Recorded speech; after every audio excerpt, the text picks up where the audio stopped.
السلام عليكم ورحمة الله وبركاته. اللهم صل وسلم وبارك على سيدنا محمد. أهلا بكم في مطبخ وفاء. هنعمل اليوم المختوم. بسم الله الرحمن الرحيم. في البداية أنا بدي أحمص المكسرات اللي بتحبوها حطوها. أنا استكفيت باللوز وبالفول السوداني اللي احنا بنسميه الفستق. هحمصهم.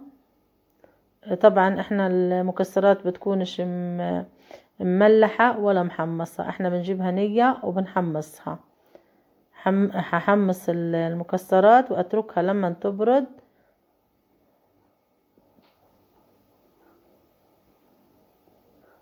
بالنسبة لحبة البركة انا هحمصها بس على انها تكون القلاية اللي انا استخدمتها تكون حامية، مش هحطها على النار لانه هي بتنحرق.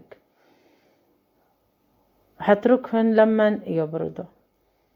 استخدمت نص لتر زيت زيتون.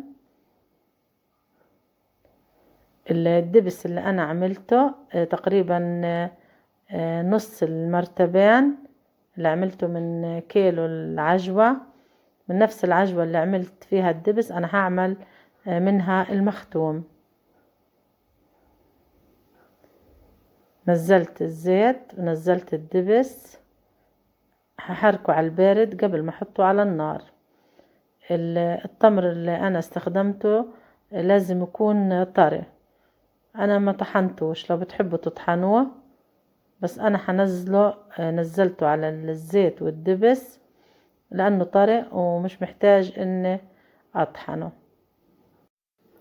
هحرك العجوة او التمر مع زيت الزيتون والدبس. انا حطيت الطنجرة على النار، هنزل 4 ملاعق كبيرة سمسم.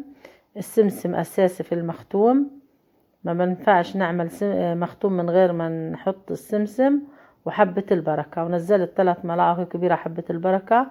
وحنزل المكسرات حسب الرغبة.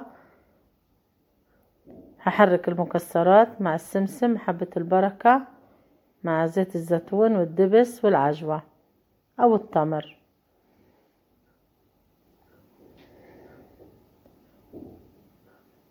هيك صار عندي جاهز، ولما يبرد بعبيه في المرتبان. المختوم صحي ومفيد للصغار والكبار.